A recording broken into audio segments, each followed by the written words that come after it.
Ya, bismillahirrahmanirrahim. Assalamualaikum warahmatullahi wabarakatuh.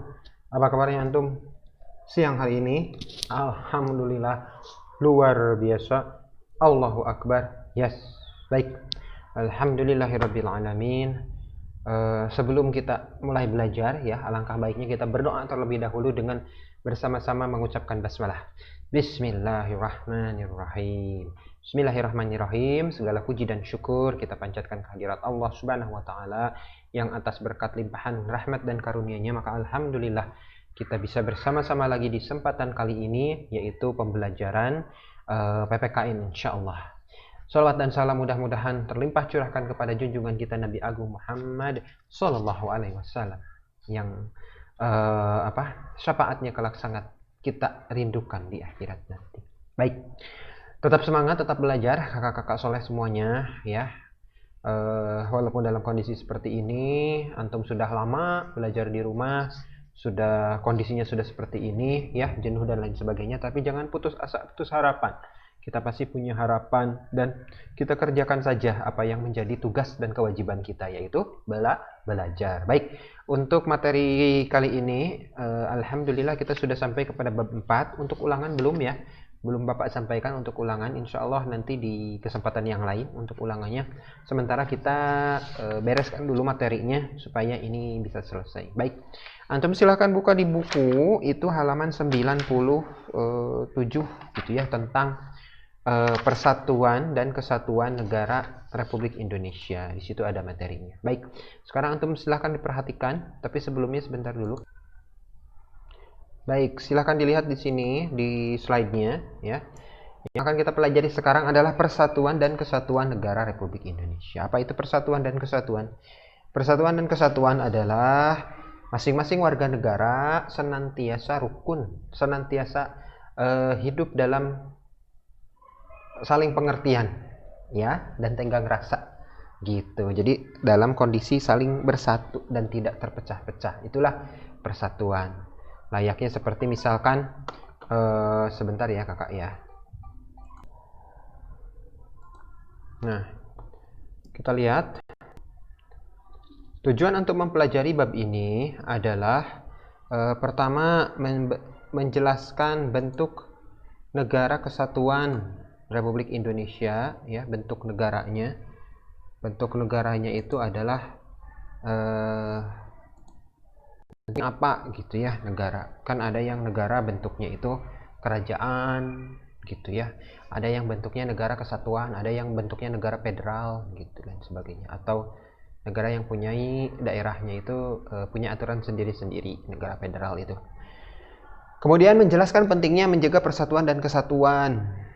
Kemudian mendeskripsikan atau menyampaikan upaya menjaga persatuan itu seperti apa caranya. Lalu mendeskripsikan manfaat persatuan dan kesatuan ya. Nah, itu nanti belajarnya antum harus bisa menyebutkan tujuan-tujuan yang tadi yang disebutkan. Pertama yang akan kita pelajari adalah tentang kebangkitan nasional ya. Kita kenali dulu negara Indonesia itu apa sih gitu. Pembelajarannya. Nah, pertama, negara Indonesia itu dulunya adalah merupakan negara kerajaan. Ya, lalu kemudian sekitar abad ke-17 atau pada tahun 1600-an itu sudah mulai datang pedagang-pedagang yang tadinya pedagang ya. Mereka merupakan berdagang, orang Portugis dan orang Spanyol, orang Eropa. Niatnya itu berdagang di Indonesia, tapi karena melihat keelokan alam Indonesia, kekayaan alamnya, lalu kemudian kekayaan penduduknya, ya, beraneka ragam suku bangsa, lalu kemudian banyak sumber daya alam yang ada di Indonesia, mereka menjadi tertarik untuk bisa menguasai, ya. Tadinya ingin cuma berdagang, tetapi niatnya menjadi berbeda. Karena ternyata Indonesia itu kaya sekali. Akhirnya mereka memutuskan untuk menjajah Indonesia. Mereka mau kuasai negara Indonesia. Akhirnya setelah seperti itu, ya, niat mereka berubah. Sepanjang 300 tahun, negara kita dijajah oleh yang namanya negara Belanda. Lalu dilanjutkan oleh yang namanya negara Jepang. Sampai pada akhirnya, pada tanggal 20 Mei 1908 itu ada yang namanya masa pergerakan nasional. Pergerakan nasional itu adalah masa kebangkitan bangsa, masa kebangkitan rakyat Indonesia karena menyadari bahwa sedemikian lama hidup di dalam penjajahan, oleh karena itu maka yang namanya penjajahan itu tidak bebas gitu ya, senantiasa dibelenggu, senantiasa dirugikan, senantiasa ditindas. Oleh karena itu, para pemuda khususnya, para tokoh bangsa khususnya, mereka mulai memikirkan bagaimana caranya supaya bangsa Indonesia ini bisa merdeka. Di antaranya dengan mendirikan yang namanya Gerakan Budi Utomo. Gerakan Budi Utomo itu adalah organisasi atau perkumpulan yang terdiri dari beberapa orang, tujuannya adalah untuk memerdekakan bangsa Indonesia. Tujuan akhirnya seperti itu. Tujuan awalnya memang mereka bergerak pada bidang pendidikan gitu. Nah, berdirinya Budi Utomo ini tanggal 20 Mei 1908 ini diperingati sebagai Hari Kebangkitan Nasional. Padahal sebenarnya jauh sebelum ini, tahun 1905 itu ada yang namanya organisasi juga di Indonesia yang namanya adalah Sarekat Dagang Islam. Sarekat Dagang Islam seperti namanya itu didirikan oleh para pengusaha muslim. Para pengusaha muslim apalagi sudah sadar bahwa di Indonesia itu memang sudah masuk kepada penjajahan yang demikian lama dari bangsa asing. Sehingga dengan kesadaran mereka itu sudah mendirikan yang namanya Sarekat Dagang Islam pada 1905. Tetapi yang dijadikan patokan untuk Hari Kebangkitan Nasional adalah tanggal 20 Mei 1908 dan diperingati setiap tanggal 20 Mei itu sebagai Hari Kebangkitan Nasional. Baik, berikutnya kita lanjutkan. Nah, setelah itu mulai ada pergerakan. Pergerakan itu apa sih pergerakan? Jadi pergerakan itu adalah kemauan ya, yang punyai cita-cita baru. Cita-citanya apa? Setelah sekian lama hidup dalam masa penjajahan, sekitar 350 tahun, diawali oleh yang namanya Kebangkitan Nasional tanggal 20 Mei 1908. Setelah itu mulai ada rentetan peristiwa yang meneguhkan kembali bahwa cita-cita kemerdekaan itu, cita-cita bangsa itu adalah mencapai kemerdekaan. Maka pada tahun 1928 ada yang namanya Sumpah Pemuda. Jadi Sumpah Pemuda ini adalah seluruh pemuda di Indonesia melalui organisasi-organisasi yang ada di daerah ya. Misalkan di Sumatera itu ada yang namanya Jong Sumatera, lalu di Sulawesi itu ada namanya Jong Celebes, lalu kemudian di Sunda itu ada yang namanya Jong Sunda dan lain-lain. Di setiap daerah itu ada yang namanya. Mereka itu bersatu lalu mengadakan konferensi pada tanggal 28 Oktober 1928 mengucap 3 sumpah yang dikenal dengan nama Sumpah Pemuda.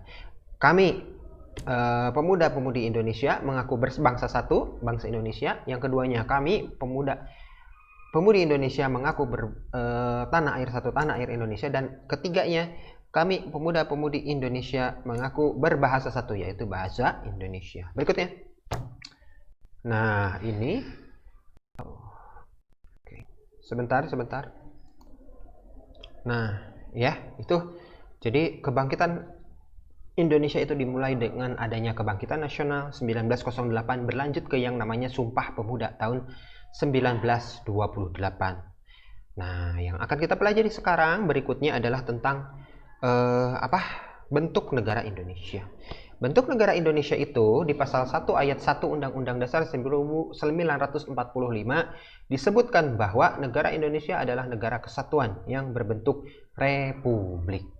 Pemerintah memberikan kesempatan kepada pemerintah daerah untuk menyelenggarakan pemerintahnya sendiri berdasarkan otonomi daerah. Jadi kesimpulannya bahwa negara Indonesia menurut pasal 1 ayat 1 Undang-Undang Dasar 1945 bahwa negara Indonesia adalah negara kesatuan yang berbentuk republik. Jadi bukan berbentuk kerajaan, bukan berbentuk federasi, tapi berbentuknya republik. Apa artinya? Pemerintahan republik ini adalah yang dipimpin oleh seorang presiden, dibantu oleh seorang wakil presiden, ya. Lalu kemudian pemerintah itu memberikan kesempatan kepada pemerintah daerah, artinya provinsi ya, Jawa Barat, Jawa Tengah, Jawa Timur, Sulawesi Tenggara, Sulawesi Utara, untuk mengatur daerahnya sendiri berdasarkan otonomi daerah. Apa maksudnya otonomi daerah? Jadi masing-masing daerah berhak mengatur urusannya sendiri-sendiri. Jadi ada beberapa kebijakan gitu, beberapa daerah yang berbeda dengan daerah yang lainnya, itu nggak apa-apa, itu namanya otonomi daerah. Baik, ya, itu yang bisa disampaikan untuk kesempatan kali ini. Kurang lebihnya mohon maaf ya. Terima kasih atas perhatiannya. Tetap semangat, tetap antumnya melaksanakan sholat sunnah dari duha, tahajud, lalu kemudian tadarus gitu ya. Walaupun sudah qiraati, nanti tadarus lagi setelah maghrib itu untuk menjadi sebuah kebiasaan insyaallah. Kita tutup dengan membaca hamdalah bersama-sama. Alhamdulillahirabbil alamin. Assalamualaikum warahmatullahi wabarakatuh.